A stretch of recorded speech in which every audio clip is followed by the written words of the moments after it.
हे welcome back everybody. आज इस video में आप सभी का स्वागत है।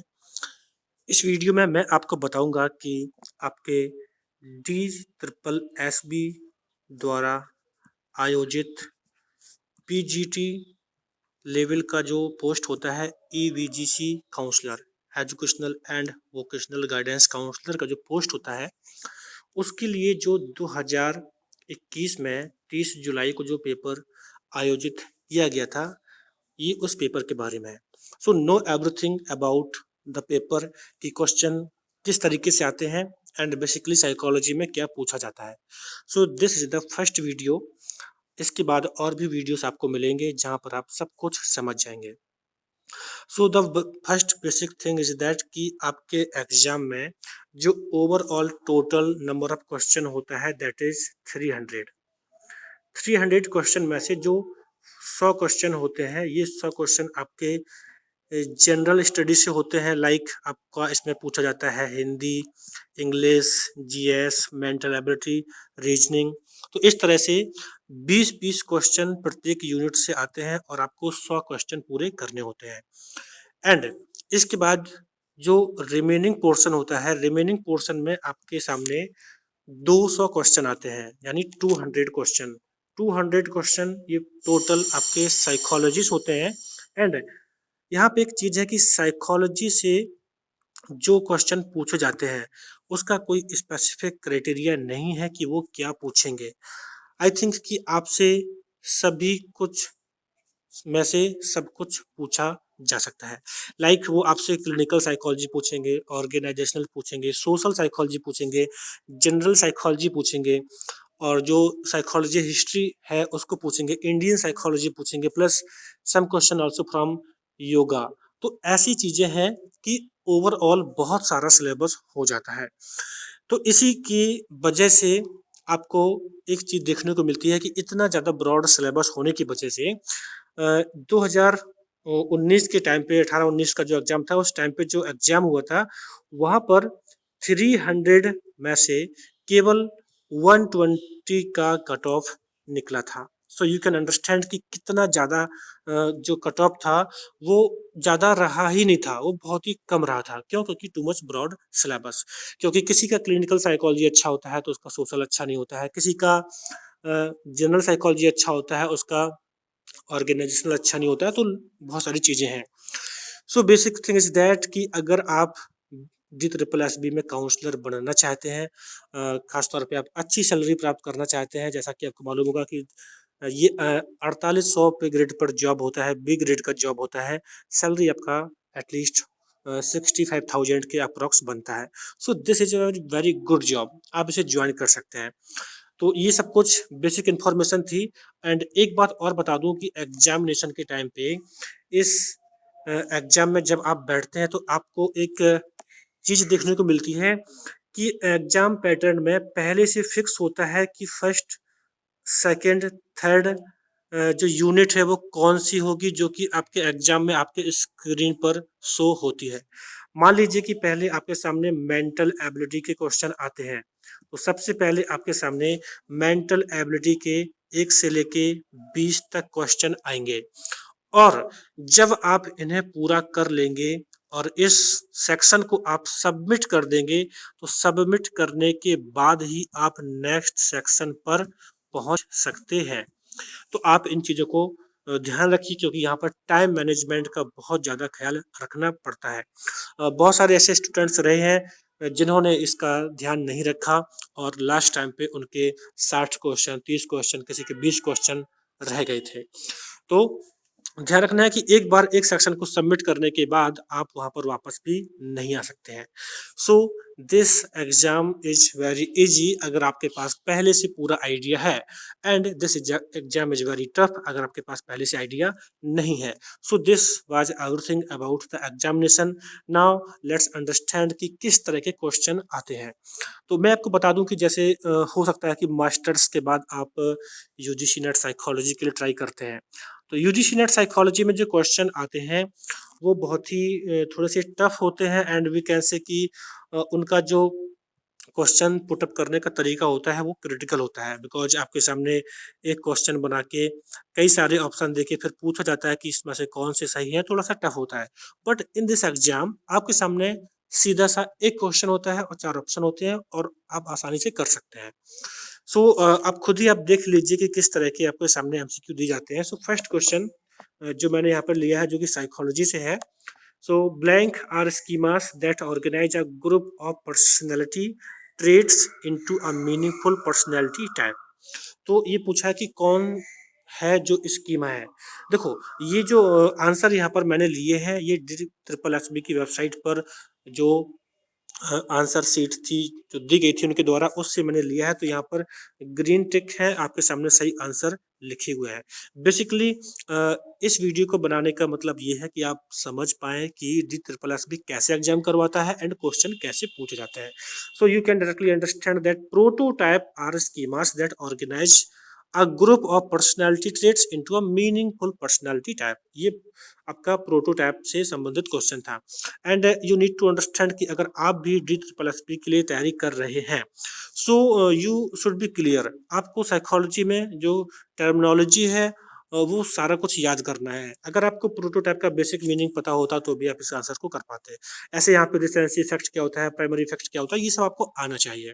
एंड मैं आपको बता दूं कि अगर आप हिंदी मीडियम से हैं एंड हिंदी से प्रिपेयर करते हैं, at that time you can हो सकता है कि आप कुछ डिफिकल्टी फेस करें, बिकॉज हिंदी की शब्दावली थोड़ी सी टफ होती है। बेसिकली टफ नहीं होती बट हम आज के इस एनवायरनमेंट में इंग्लिश से ज़्यादा जुड़ गए हैं, तो हमें कुछ शब्द होते हैं जो कि हिंदी में टफ लगते हैं क्योंकि उन्हें हम कभी सुनते नहीं है। सो you can prepare your self in English language. तो इसका जो आंसर है प्रोटोटाइप। ऐसे ही आप और भी क्वेश्चन देख सकते हैं। आपके एग्जाम में जो क्वेश्चन पूछे जाते हैं वो बहुत ही बेसिकली इजी टाइप के होते हैं। आपका ओवरऑल अंडरस्टैंडिंग अगर आप रखते हैं एग्जाम में तो आप कर लेंगे। जैसे कि अब यहाँ पर जो क्वेश्चन है इसमें क्या पूछा गया है, इसमें कहा गया है which principle of information processing says that there is two-way flow of information as we try to make sense of the world around us। यानी कौन सा प्रिंसिपल ऑफ इंफॉर्मेशन है जो कि बताता है कि two way flow of information होता है जब हम क्या करते हैं वर्ल्ड को सेंस करते हैं। तो इन्होंने बताया कि इसका जो आंसर है this is the third principle of information processing. तो ये इंफॉर्मेशन प्रोसेसिंग से लिया हुआ क्वेश्चन था।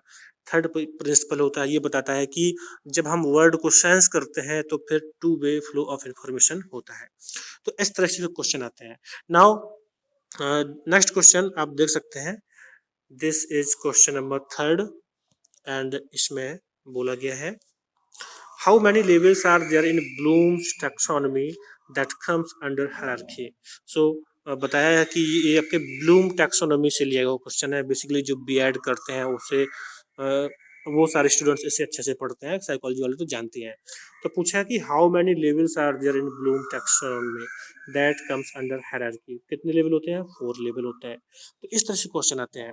आप देखिए नेक्स्ट क्वेश्चन है test is in non parametric test that is used for testing whether two independent samples differ in one the central tendencies। तो देखिए ये क्वेश्चन आपका स्टैटिक से लिया हुआ है। सो आप ये भी देख सकते हैं कि अभी तक जो 4 क्वेश्चन है वो डिफरेंट क्वेश्चन थे, है ना।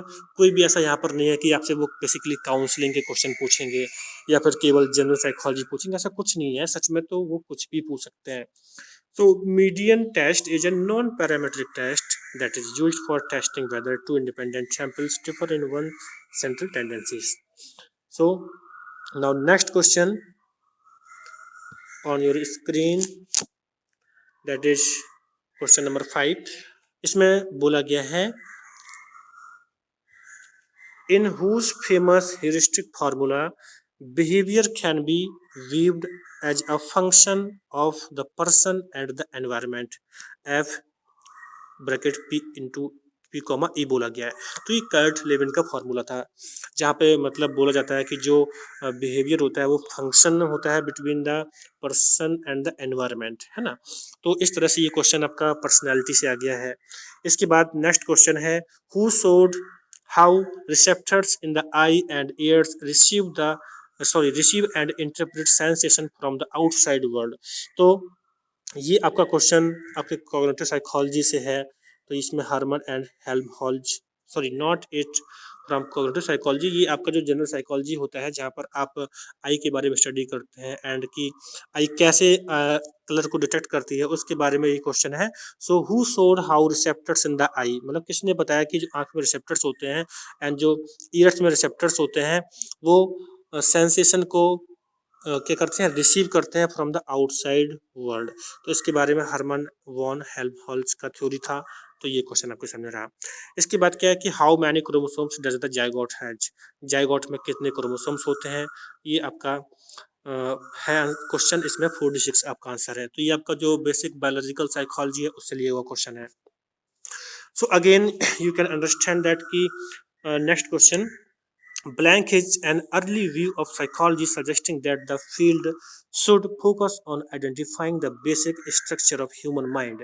ये आपका जो इंट्रोडक्शन ऑफ साइकोलॉजी होता है जहाँ पर हम अबाउट पढ़ते हैं कि साइकोलॉजी में कौन कौन से स्कूल है, स्कूल ऑफ साइकोलॉजी पढ़ते हैं, वहाँ से लिया हुआ क्वेश्चन है। सो स्ट्रक्चरलिज्म जो होता है वो स्टडी करता है कि जो ह्यूमन माइंड है उसका बेसिक स्ट्रक्चर क्या है, कैसे सेंस करते हैं, कैसे परसेप्शन करते हैं।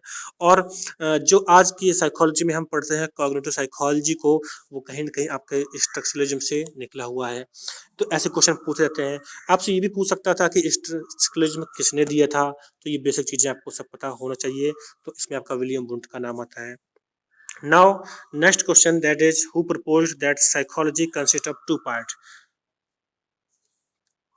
Physiological psychology and peoples psychology. तो ये आपका विलियम वुंट के द्वारा बताया हुआ कॉन्सेप्ट है।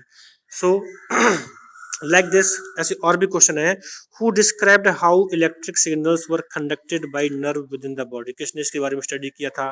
तो आपका ये जो क्वेश्चन नंबर 10th है ये आपका बायोलॉजिकल साइकोलॉजी का जो हिस्ट्री है उससे लिया हुआ है। तो इसका आंसर है जॉन्स मुलर। तो ऐसे ही और भी क्वेश्चन है आपके लिए, आप देख लीजिए। क्वेश्चन नंबर 11th है, which diagram is also known as angular diagram, angular diagram किससे कहा जाता है। तो पाई डायग्राम को एंगुलर डायग्राम भी कहा जाता है, क्योंकि आपने देखा होगा जो पाई डायग्राम होता है वो कुछ इस तरह से होता है और वहाँ पे कुछ एंगल्स क्रिएट होते हैं, तो उसे एंगुलर डायग्राम भी कहा जाता है। So basically try to understand कि क्वेश्चन कैसे आते हैं, बिकॉज बिफोर द एग्जामिनेशन हम मोस्टली यही सोचते हैं कि क्या पूछेंगे, कैसे पूछेंगे। So you should be prepare for your exam, कुछ भी पूछा जा सकता है। Now next question, which factor of attribution is an internal and unstable factor over which the learner can exercise a great deal of control. तो ये आपका effort यानी कौन सा फैक्टर होता है जो कि बताता है कि इंटरनल और अनस्टेबल फैक्टर है जिस पर जो सीखने वाला होता है वो कंट्रोल कर सकता है। तो एफर्ट है, हम कोई भी काम करते हैं तो उस काम पे हमारा कंट्रोल होता है कि हम कितना एफर्ट करें, कितना एफर्ट ना करें। तो ये भी आपका क्वेश्चन सोशल साइकोलॉजी से है, जहाँ पर एट्रीब्यूशन की बात होती है, या फिर जैसे आप ऑर्गेनाइजेशन साइकोलॉजी से भी मान सकते हैं। Now next question is 13, PET scan stands for, this is very simple question. जो आप जब बायोलॉजिकल साइकोलॉजी पढ़ते हैं वहाँ पर ब्रेन के बारे में पढ़ते हैं तो पूछा जाता है कि ब्रेन को हम कैसे स्टडी कर सकते हैं। तो स्कैन एंड फंक्शन के बेस पे हम ब्रेन को स्टडी करने की बात करते हैं, जानते हैं कि ब्रेन में क्या प्रॉब्लम्स होती हैं। तो उसके लिए एक PET टर्म होता है, जैसे आपने MRI का नाम सुना होगा, तो यहाँ पर PET का फुल फॉर्म पूछा है। तो PET is positron emission tomography. ऐसे ही अगर आपसे यहाँ पे MRI का पूछ देता तो वो मैग्नेटिक रेजोनेंस इमेजिंग होता है। तो इस तरह से क्वेश्चन पूछे जाते हैं। Now next question that is 14, blank scale deals with classified data such as for example the population divided into males and females। ये आपका स्टैटिक्स से लिया हुआ क्वेश्चन है जहाँ पर हम स्केल के बारे में पढ़ते हैं, nominal scale, interval scale, ordinal scale, ratio scale. तो यहाँ पर एक क्वेश्चन दिया है, पूछा है कि ये जो एग्जाम्पल है पॉपुलेशन को डिवाइड करने का मेल एंड फीमेल के बारे में, कौन सा स्केल है। तो this is the nominal scale. In the nominal scale भी बेसिकली क्या करते हैं कि हम चीज़ों को नाम के आधार पर डिवाइड कर देते हैं। And now next 15 number question, that is every part of the cognitive process from sensation to memory is supported by basic blank process। तो ये आपका क्वेश्चन है जो कि सिंपल कॉग्निटिव से ले सकते हैं। तो इसमें बोला गया जो कॉग्निटिव प्रोसेस होती है, जो सेंसेशन होता है मेमोरी का, वो बेसिक कैसे होता है? तो सीधी-सी बात है भाई, कोई भी इन्फॉर्मेशन हमारे ब्रेन में पहुँचती है, वो इन्फॉर्मेशन जब पहुँचती है तो उसमें इलेक्ट्रोकेमिकल प्रोसेस होता है, तब वो ब्रेन एंड नर्वस सिस्टम तक पहुँच पाता है। So now next question 16, in which method of class formation the classes are so formed that upper limit of one class does not become the lower limit of the next class? ये आपका inclusive method इसका answer है। तो इस तरह से question आपसे पूछे जाते हैं, कुछ क्वेश्चंस आपको मिलते हैं जो कि बहुत इजी होते हैं, कुछ ऐसे होते हैं जिनके बारे में पहले से कभी नहीं पढ़ा होता है। बट बेसिकली आप बस इतना ध्यान रखिए कि अगर ओवरऑल एग्जाम में आप 60-70% क्वेश्चन को सही करने के बाद फोकस कीजिए, जो नहीं आते हैं वो आपको नहीं करना है। हाँ, एक बात बताना भूल गया था कि इसमें नेगेटिव मार्किंग भी होती है 1/4 की, तो मोस्टली आप उन्हीं क्वेश्चन को कीजिए जिनके बारे में आप श्योर है कि हाँ, ये सही है। Now next question from the psychology history, in which year was the first formal laboratory for research is in psychology at the university of Leipzig founded by Wilhelm Wundt? William Wundt ने कब first laboratory establish की थी? 1879 में। तो इस तरह से question भी आपको देखने को मिलते हैं जो साइकोलॉजी हिस्ट्री से हैं। Who was the first president of American Psychological Association? तो इसका नाम है Granville Stanley Hall. Now next question, blank can involve either the inability to learn new things or a loss of previous knowledge। ये होता है अमेंसिया, हम नई चीजें भी नहीं सीख पाते हैं और पुरानी चीजें भी नहीं याद कर पाते हैं, तो ये होता है अमेंसिया होता है। इसके बाद next question, that is question number 20। इसमें बोला गया है which trades serve the organize serve to organize the impression and provide a framework for interpreting information that is received subsequently।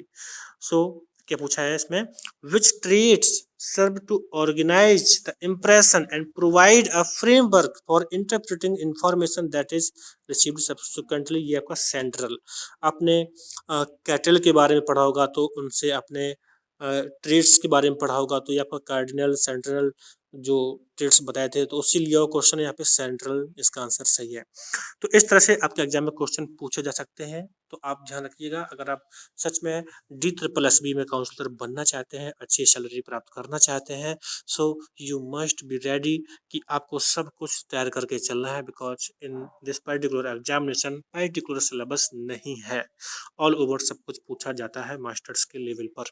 So thank you for watching this video. आप मेरे साथ जुड़े रहें और जो रिमेनिंग क्वेश्चन है मैं वो भी आपको करा दूंगा, तो आप समझ गए होंगे कि DSSB में कैसे क्वेश्चन पूछे जाते हैं।